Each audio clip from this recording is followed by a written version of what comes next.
It's nice to see everybody here, even though it's nerve-wracking. I'm Lori, obviously, and that's Scott. I guess, wanted to start with how we got started in real estate. I moved here in 2017, summer of 2017, took my class that fall and started running at it at real estate.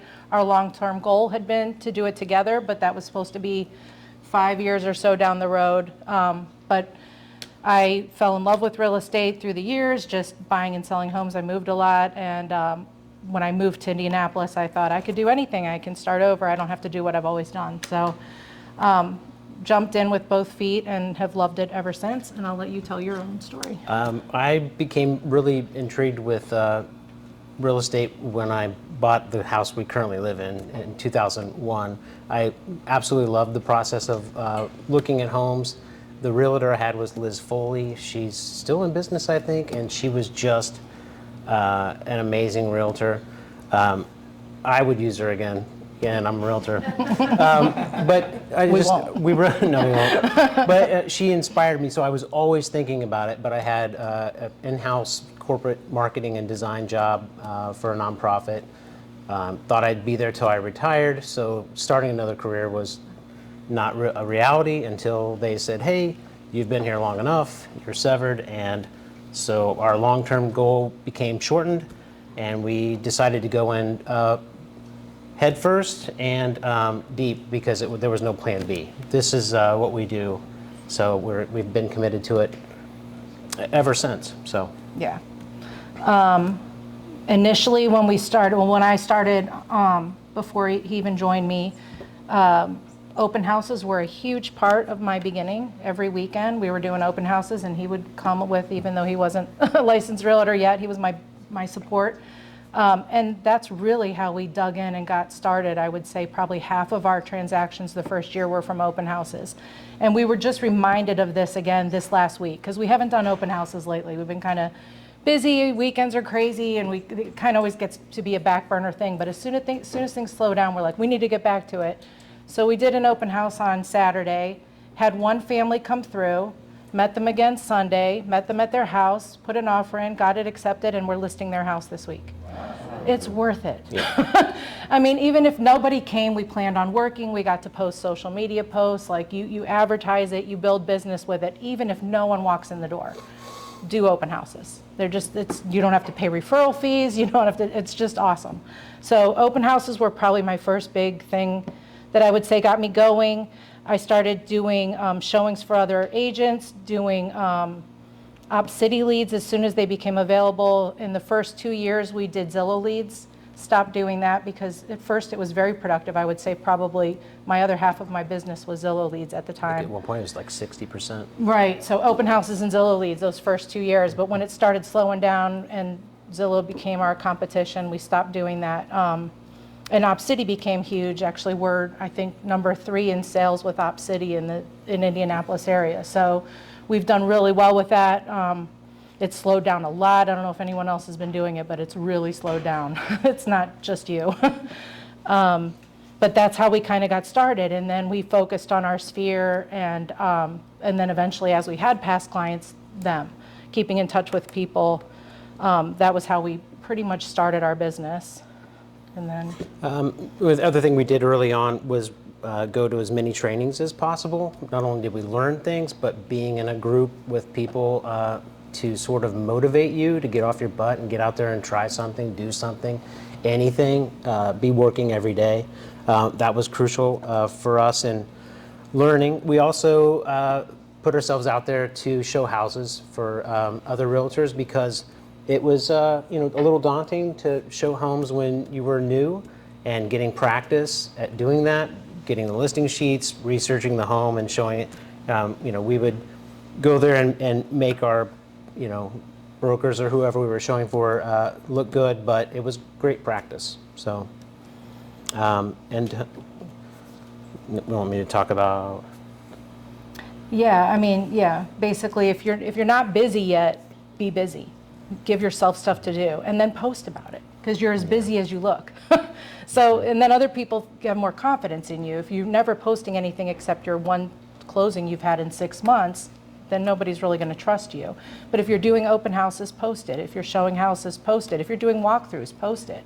Then people don't know if you're doing it for a client or just because you want to look busy, but you're also getting experience. When I made the career change, I sent out a short little letter to everyone in my Facebook sphere of influence saying, hey, I'm making this career change.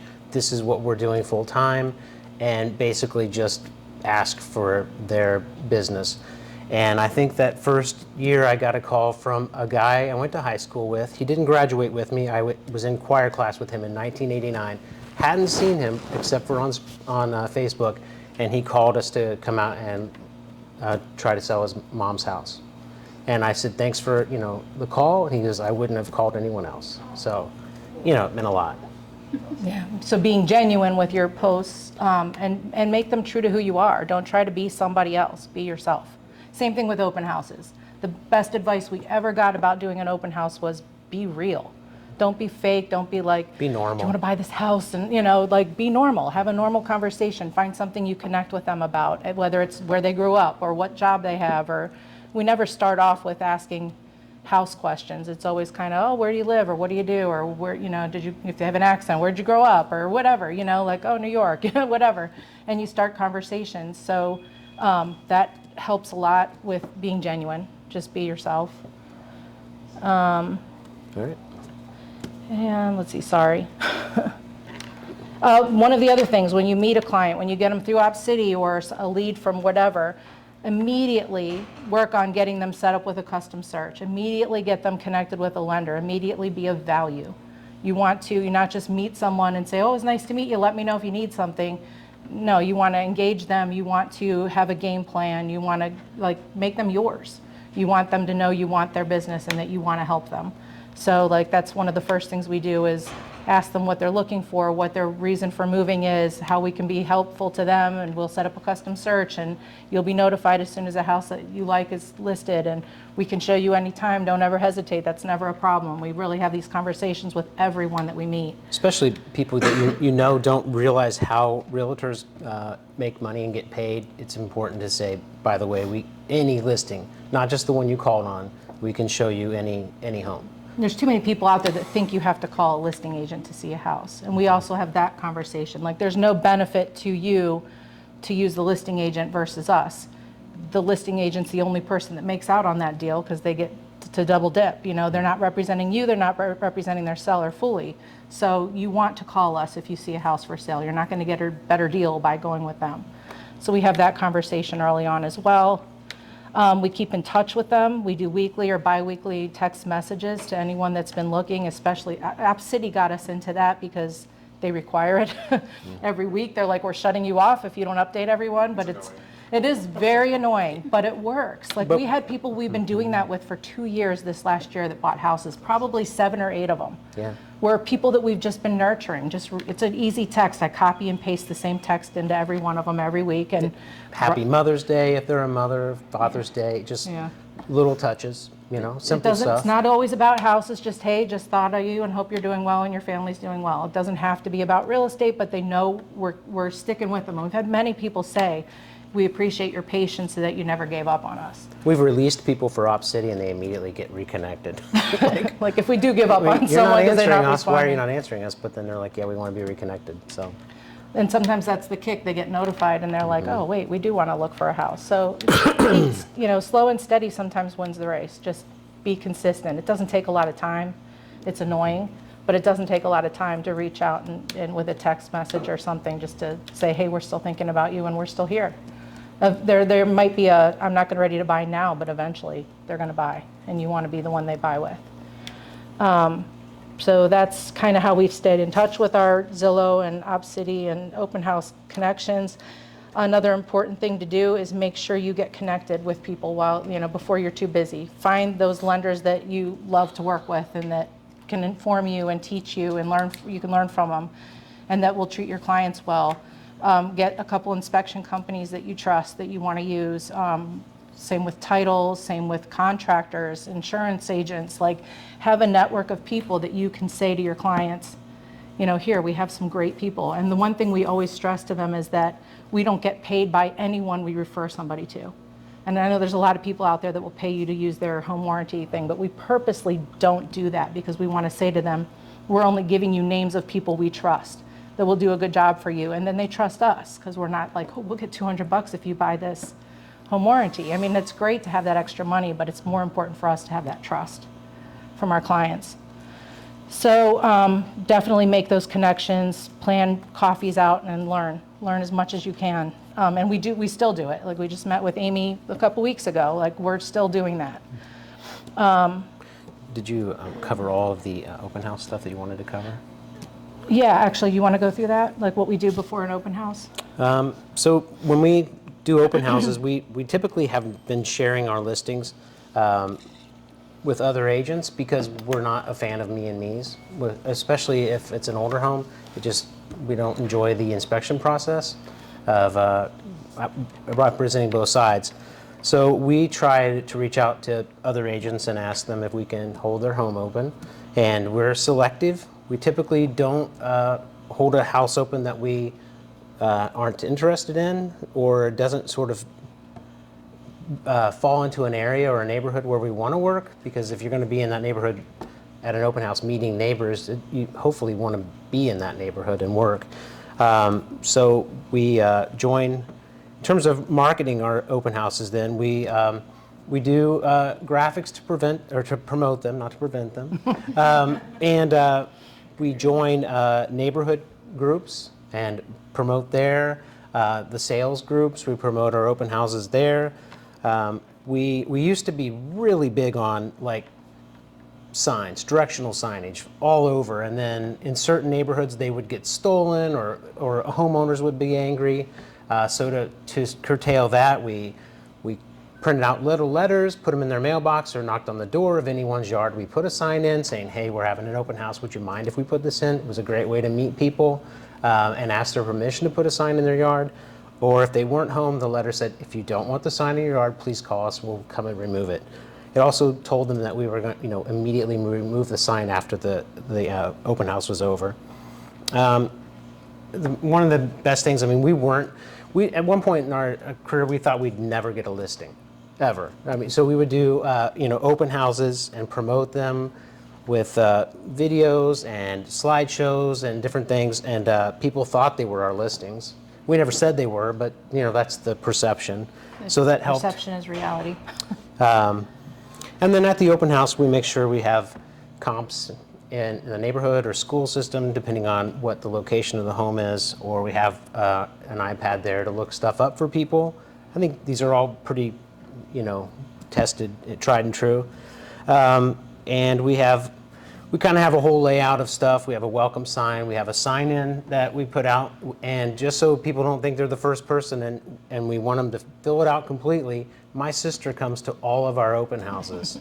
So she's always the first person that we write in, her name, address, phone number, all that. This is how it's done. So the next person comes in and they're like, whoa, Amy Carter here, she did everything. So they usually follow suit. If you don't have that first one filled in, people just scribble or they don't do it, they don't comply. So, and we always say the homeowner would really prefer it if you sign in. They'd like to know who's going to be coming in their home today. We don't put it on us, and that's helpful too. They're like, oh, most people can understand that a homeowner wants that information. So we also always make sure, like the first thing we do is look at the house ourselves, make sure we're comfortable with it to answer questions. We turn on every single light. If there's blinds, they're opened.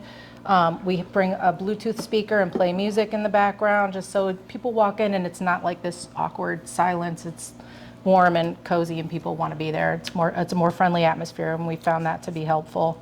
if it's empty and there's not really a good place to set up our stuff, we'll bring a table with a tablecloth and set it up kind of in one of the first rooms where we can meet people, but not jump on them when they come in the door. The more important question is, what music do you play?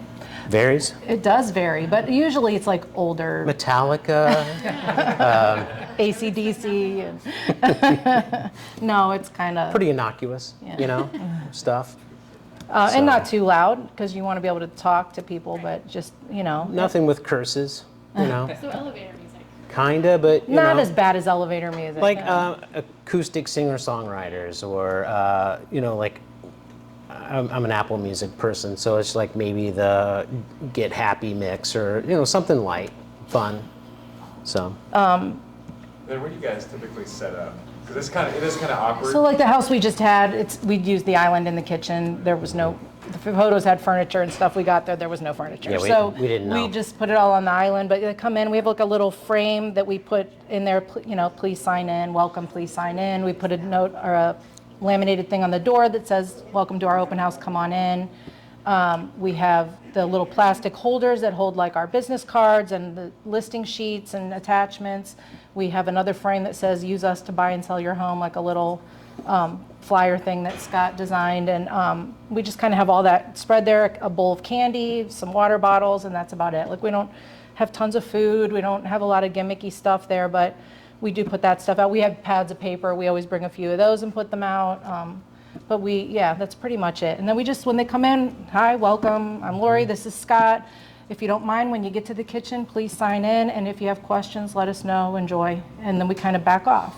And then as they're walking through, if we hear conversation, then we start, Do you have any questions or do you have feedback that we can share, Or if you hear them talking about something, you just jump in and try to build that relationship. It's such a relationship business. So you want to build a relationship.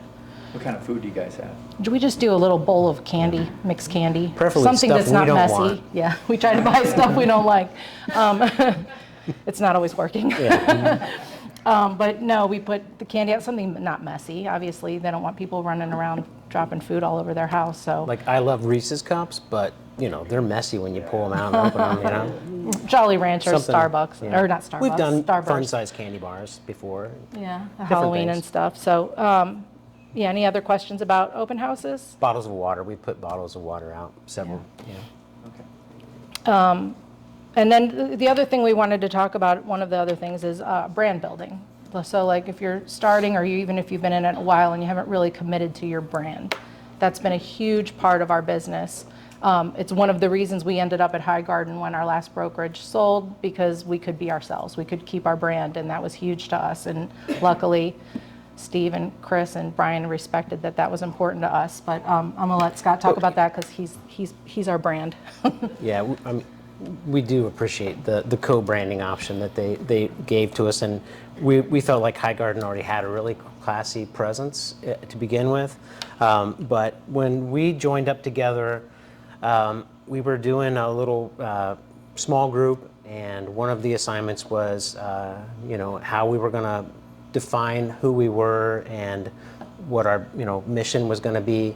And we knew that we wanted to promote ourselves as a married team. We were going to do everything under Lori because she already had the equity as a realtor. She had already been doing it, so it wasn't going to make sense for me to jump in and start doing things under a different number.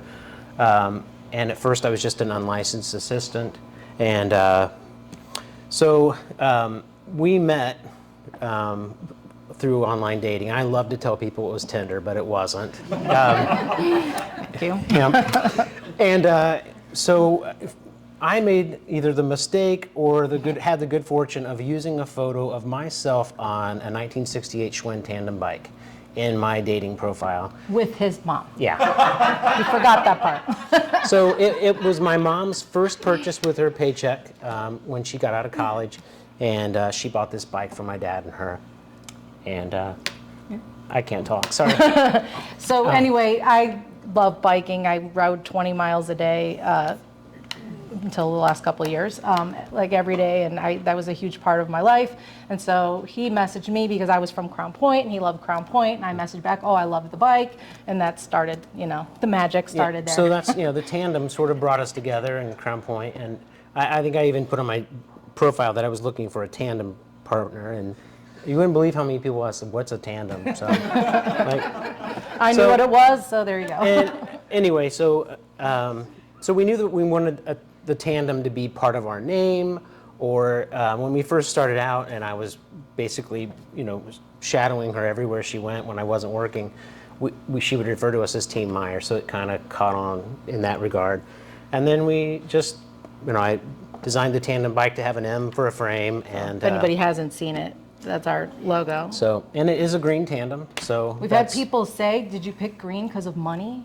No, we picked green because it was literally a green bike. So, Yeah, so, yeah, so that's, okay, so then Yeah, we yeah. took that. and we did probably a whole year of campaigns on social media called where it was better together, and did sort of symbolic imagery of things that are better together, like milk and cookies, coffee and donuts, and just completely aside from real estate, just to kind of let everyone know in our sphere that we were doing real estate together. And that kicked off our branding, and we've really stuck with, we have that on our cars, we have that on a sign in our yard, we have it on all of our stuff. We had bags made at Christmas and took chips and salsa to all our clients in these bags. And like I said, we have the pads of paper, and we do cards out to all of our past clients, birthday cards and just greeting cards throughout the year, house anniversary cards, and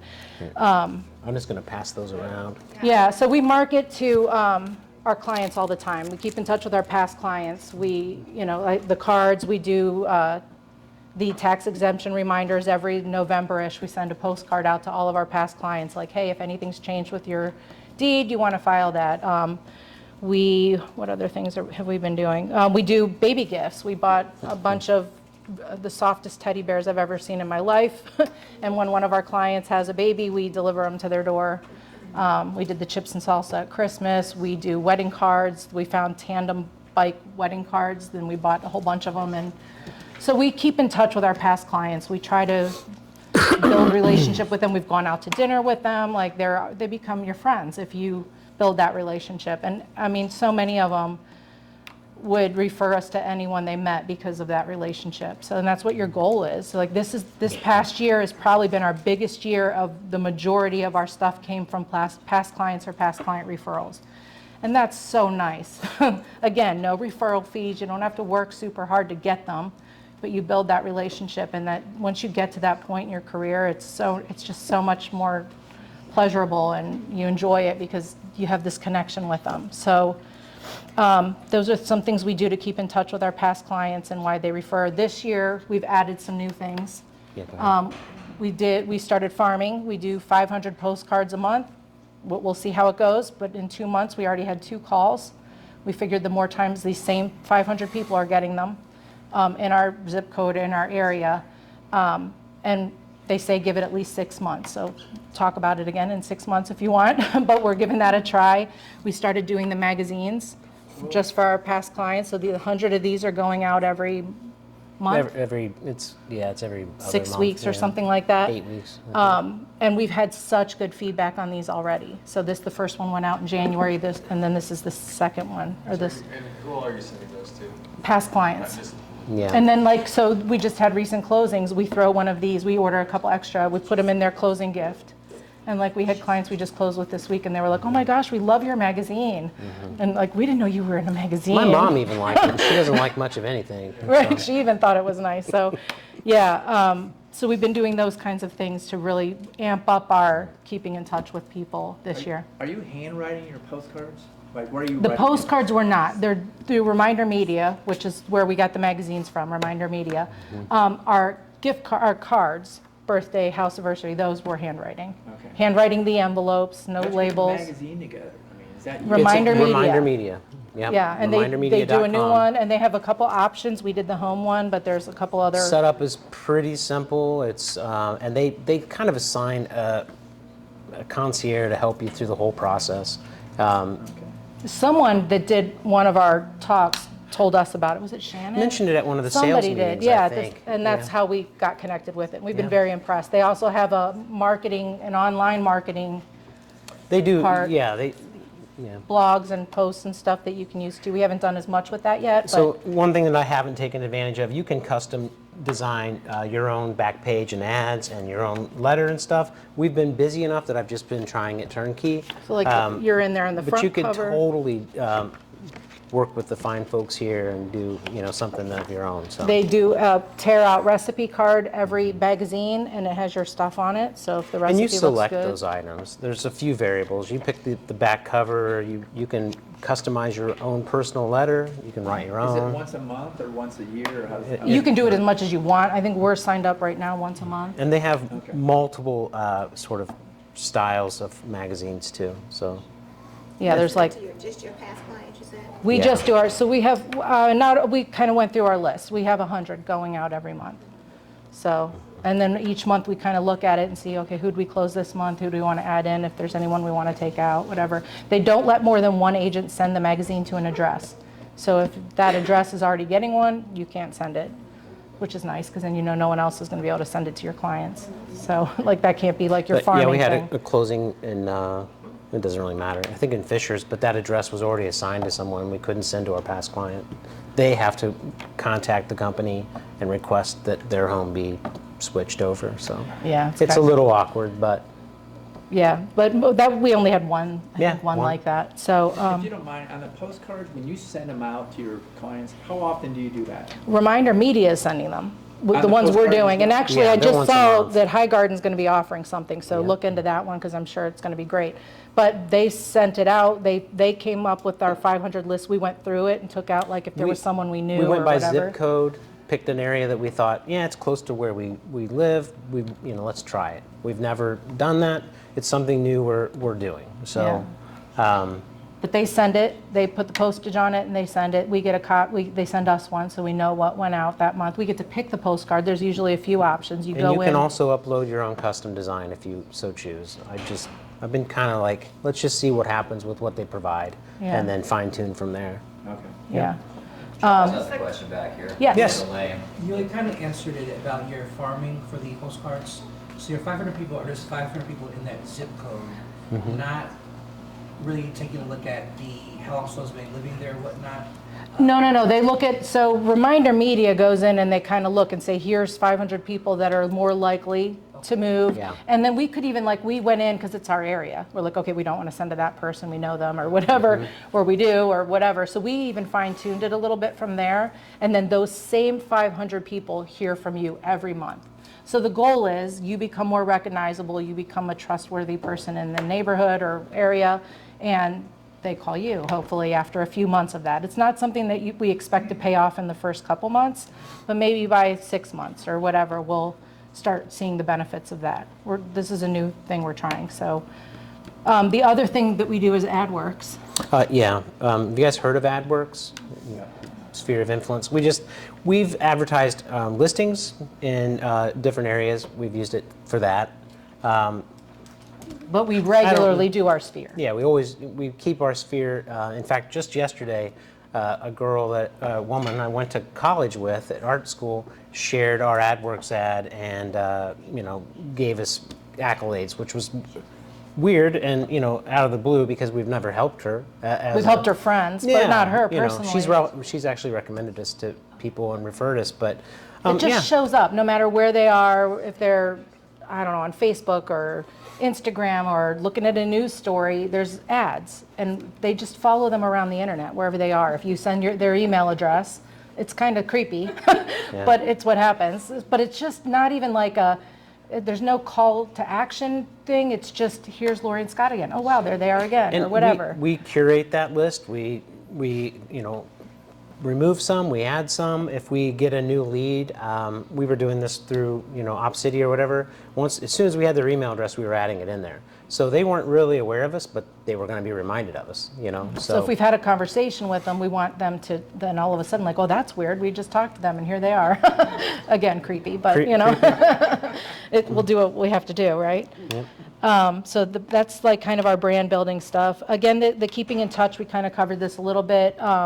And we have a couple stories. So a client we just closed on a house they're buying in Zionsville last week. We met this couple 2 years ago from a Facebook ad, not even an open house. It was just a Facebook ad. We posted about a house, and we've just slowly but surely shown them. Haven't run us ragged. We haven't been showing them stuff every week or anything, but every few months, let's look. And we just kept in touch with them. We never pressured them. And their needs change. At first, they were looking at a $200,000 house. Well, we just closed on a $440,000 house, and now we're listing their house next week. And they said, like, their next door neighbor is a realtor. We just found that out when we went to their listing appointment. But they liked that we didn't push them, that we were available when they needed to see something, and we were supportive and knowledgeable and whatever. So we just sold their house, and we're going to list their house next week. And it just, and we've enjoyed it because they're great people. But so that was one of our stories of like, just being steady and consistent with your leads. Yes. Okay, so what is the percentage that you actually spend on advertising? And could you give me kind of an estimate of what you spend on your magazines? So it's changed because we were Yeah. just talking about this. The busier you get, the more you have to spend on your advertising. So start small, but as you grow, you want to, because you want the tax write-off, honestly, and you want to keep growing. So we've added these things. This isn't something we did year one. This is something we're doing now.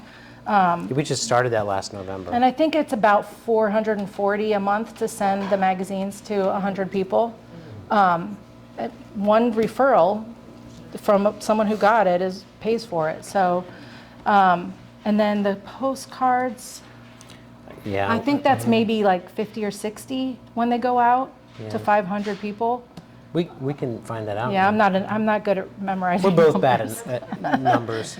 But we've grown that. Like we started off the first year, that's why open houses were huge. It didn't cost any money. We put a couple $1.50 balloons on the sign out front and, printed some sheets and did our thing. So you start with that kind of stuff and just posting to your sphere, and then you can add boosting your posts or, doing mailers and things like that. But slow and, just be consistent. Consistency is the thing, and you can grow that. As you make more, you can spend more on your marketing and build it as you go. So the busier we get, the more we get to do fun things like the pads of paper and the pens and the bags and whatever, but it just helps build your brand. It's just important to invest your marketing dollars in areas where you want to get business. So targeting it is crucial. So. One of the other things, any other questions about that? So for people who refer other people to you, what do you do for them? Do you send them out gift cards or something, things for Well, you're referral? technically not supposed to do that kind of stuff. So they're in our sphere. So like they're getting the magazines, they're getting the chips and salsa at Christmas, they're getting the You're talking lottery about like my card. friend from college that referred us? Yeah. I think we did take her a jar of salsa and my homemade salsa and chips at Christmas. Yeah, they have to be careful because there's rules on that. I haven't looked into it lately. Aren't there rules on that, like what you can spend on someone who refers someone to you? Yeah. That means Maybe yes. with a thank you note. Yes. Oh, sure. Oh, for sure. Yeah. For sure. Is there a yeah, salsa rule? There's no salsa? there's no salsa rule. It's a loophole. It's a salsa loophole. I kind of want to try your salsa. Chris had I it. think you can do whatever, as long as you're not directly tying it to that referral. I mean, I'll pick up the phone and say, hey, I'd like to take you out for a steak dinner tonight. Just because it's fun, right? Yeah. Yeah. Put on your check, referral fee for, you're probably gonna get in trouble. Yeah. And with the other thing we do when we get a referral is we work as hard as we can for them. We don't want anyone to ever regret referring their friend or their relative to us. So, and we treat every person the same, whether they're buying a $60,000 house or a $500,000 house. And the same as on listing. We do all the same marketing, advertising, photography, video. If we sold a little house in Beech Grove for a woman whose sister died, and it sold in a day because the market was insane, but we still did everything because that benefits us and them. We're really promoting our services when we advertise a home. Do good photography. Whether you do it yourself or you hire someone, do it well. Like close a toilet lid. Make sure that don't take a picture of furniture. Take a picture of the space. Like just do good photography. Like it drives me nuts when you see listings for $500,000 and it's crud photography. Like like come on, that just makes us all look bad. So anyway, that's my little tip You of the also day. do video? We do, yeah. He just little short clips and then makes a video out of it or makes a video out of the photos, and we have a drone that we do if it warrants it, if the property warrants it. So, And that's one thing that I'm getting ready to start my own LLC to fly the drone under, because the last time we were shooting down in Fall Creek Place, the drone was flying over this house just fine, and out of nowhere it just spiraled and hit the garage roof. And I thought, okay, it's dead. No, it took off like a bat out like of hit the hell roof and went. and went down to 21st Street, and then I finally got control of it, kinda, and it flew back north until it hit a tree and crashed. We spent probably a half hour looking for the drone, and that wasn't my biggest concern, was that it had damaged someone's home, their windows, and I was like, this, you know. And then I have a good friend who does video production for a living, and he said he's seen even the most expensive drones run by the best operators get wacky because of radio frequencies, metal objects around them. So what I described to him, I sent him the video of the crash. He's like, yeah, this is pretty common. He goes, you need to protect yourself. So So we are in the process yeah, of doing that. once our financial advisor gets through tax time, we're going to open up an LLC and then just pay me under that to operate the drone. And we did that for our real estate business too. If you're newer or haven't done it yet, do it.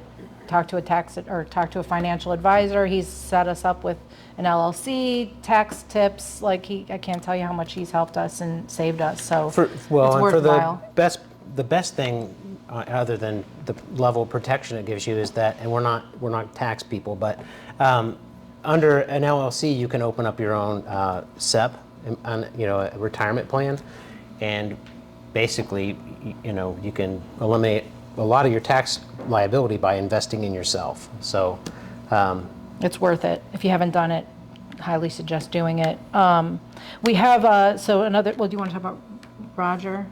I'll get on the line with being consistent with someone and not being pushy. yeah, and we met this guy named Roger. He was an IMPD police officer, and he was a Zillow lead, and he met us at this house, and he was there with one of his daughters, and we were showing him the house, just met him, and we're always real with people, and honest about a home.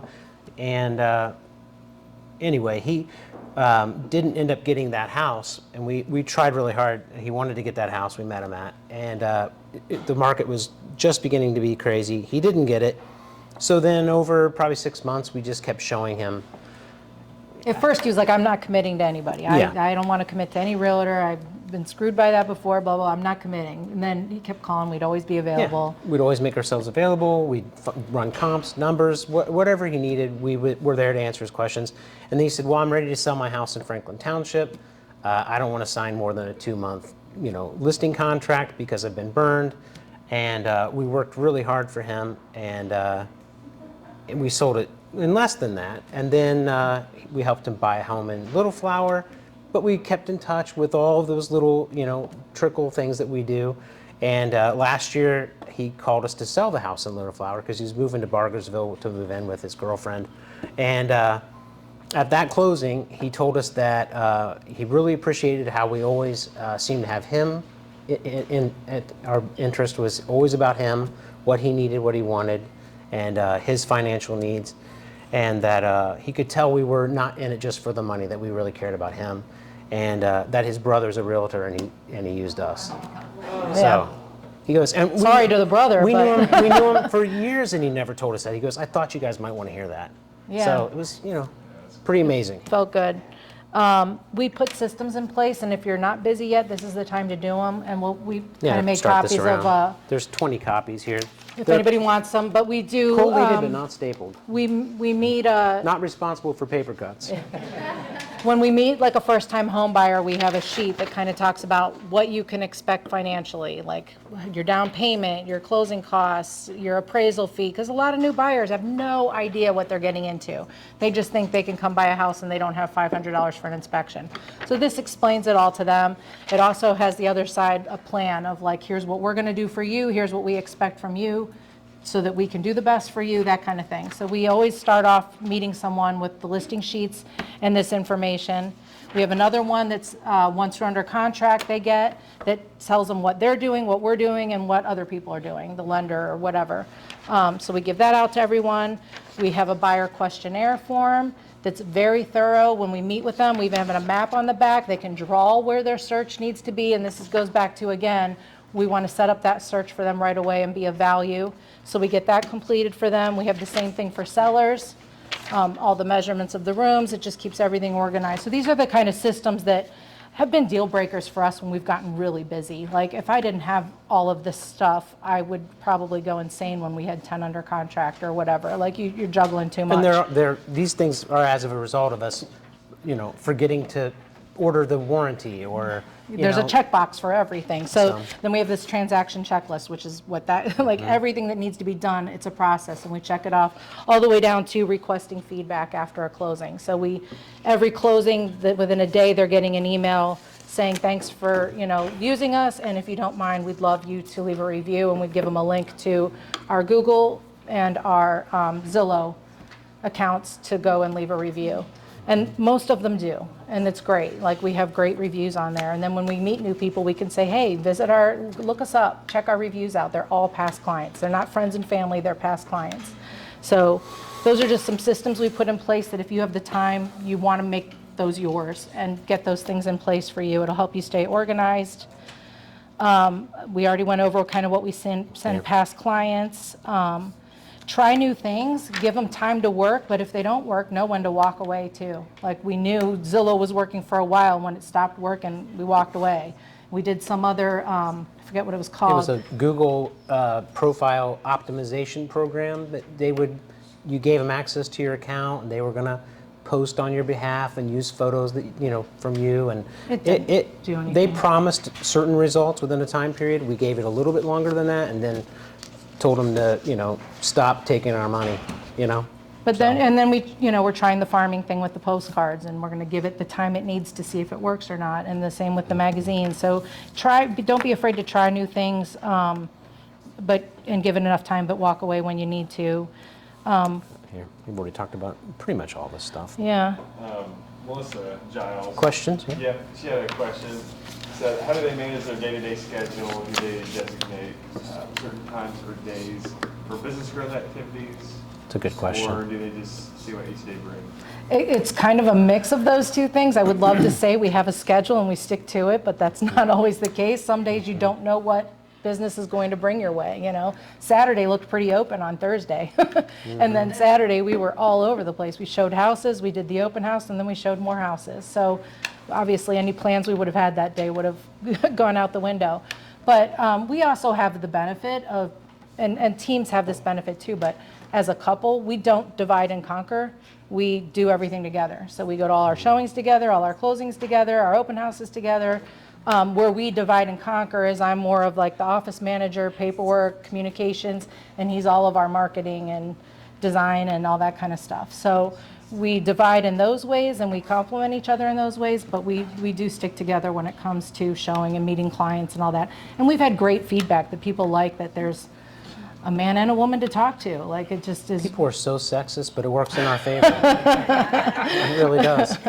If you have a spouse you could get along with every day, all day, then try it. Luckily, we work well together. So, and The only last thing we'll say about like our brand is that we always try to be authentic and genuine. So we don't try to present ourselves as something we're not. And I think that people definitely will sniff you out if you're not being authentically you and your brand. So. And don't be about the paycheck. Be about what you can do to help them, and the paycheck will come. It just will. Yeah. So, being genuine is huge. Yeah, we never used to set. We still don't monetary goals for like we want to do this many million a year or whatever. We would always say we want to help 50 families or 50, do 50 transactions. It was always about the number of people we could help. And if you focus on that, it comes. It just comes. So it takes time, but it comes. Do you do more phone calls, texts, emails? Probably texts and emails. I am not a phone person. Ask even my kids. I don't even call them. I mean, I will, like, if someone's like, you know, we have an older gentleman now who we're trying to help for the third time in 1 year. We're selling his third house in a year because he's not happy. But He's not an investor. no, he's not an investor. He's He a I wants want to to lose be. money person. But anyway, he doesn't text. So I mean, obviously I will if I have to, but What do you ask them? Hey, what works for you guys? I always say if I'm messaging, like, if you want to call anytime we're here. And like, I always say that. Like, if I'm going to text you, but if you want to call, we can chat anytime. We also make sure if anyone reaches out to us and they don't hear back from us, something's gone wrong, because she's very quick and consistent on communicating back with people. Yeah, so if I don't, it's because I either didn't get it or it got buried or something. We always tell Yeah. people, like, I'm not ignoring you, call me again. It's not a bother. And we turn our phones off when we sleep, so we're like, whatever. So people, I mean, I had a message the other day at 2 a.m. I didn't obviously get it at 2 a.m. It doesn't bother me because I turned my ringer off, and then I reach out in the morning, so. To answer that question, I guess we pretty much work every day a week, but we try to carve out time. We do have the advantage of we're already spending time together, so that works better for us. And we go wherever the work is, you know. Yeah, it's like if we're really, really busy, we'll try to take a day where we're not planning anything and hold it. Lately, it's not been hard to do, to have a couple days a week I mean, there's always a day you do something for work, but it could be 15 minutes of answering some emails or whatever. So that's the one benefit, I think, of this business. When you're busy, you can run yourself ragged, but when you're not, you kind of have that flexibility. Like if we want to take a day to go see our kids up north, we do, you know, or whatever. We'll pay someone to show a house if we have to. Do you talk finances with them when you're first talking to them? Like, hey, do you have a pre-approval, or do you or if they want to see a house, you just do that first? We'll go see the house first, but at that appointment is when we're giving them that sheet on the finances, what to expect, and we are pushing them for a pre-approval. There's no point in looking if you're not pre-approved. We have that conversation right away. We send them, I have, you know, a group of lenders in my notes, and I copy and paste it into a text to them, and here they are. I have a note in my phone that's once they're under contract, here's all your next steps. I copy and paste that into an email and then just fill in the blanks, and that goes off. But no, we do have that conversation. We'll meet someone first once without it, and then we have that conversation. Okay. We don't have anyone sign a buyer's agreement with us usually until we're writing our first offer. That's in that paperwork. I know there's people that insist on We've it right tried away. it both ways, and it's just uncomfortable. Yeah, you know? some people just are like, don't push me to want to work with you. I don't want to feel that pressure. But once they get to know you, then they don't have a problem signing So that. you do that with everybody? Most people, buyers? Anyone that we write a Once- contract for, we have them sign a buyer's agreement. And we put in there, we added the line about the $199 transaction fee. So it's upfront, it's in our office policy, but it's also on that form. Cool. So, any other questions? We good?